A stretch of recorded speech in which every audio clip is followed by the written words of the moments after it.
ইরানের সঙ্গে চলমান সংঘাতের মধ্যে যুক্তরাষ্ট্র ও জার্মানি থেকে আসা ১৪টি সামরিক কার্গো বিমান ইসরায়েলে পৌঁছেছে।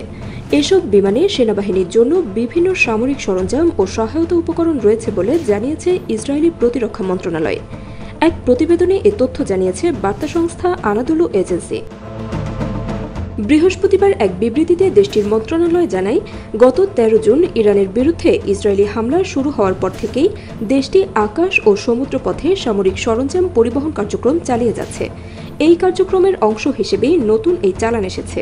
বিবৃতিতে বলা হয়, এই সরঞ্জামগুলো সেনাবাহিনীর অপারেশনাল প্রস্তুতি জোরদারের সহায়ক হবে।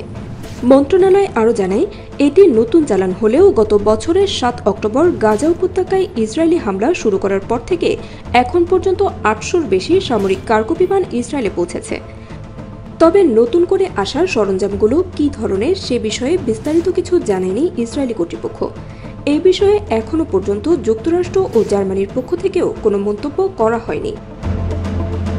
উল্লেখ্য, ইসরায়েল ইরানের বিভিন্ন সামরিক ও পারমাণবিক স্থাপনা লক্ষ্য করে বিমান হামলা চালালে সংঘাতের সূচনা হয়। এর জবাবে ইরানও পাল্টা হামলা শুরু করে।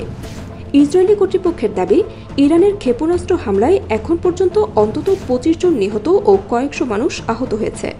অন্যদিকে ইরানি গণমাধ্যমের খবরে বলা হয়েছে, ইসরায়েলি হামলায় ইরানে ৬৩৯ জন নিহত এবং ১৩০০-রও বেশি মানুষ আহত হয়েছে।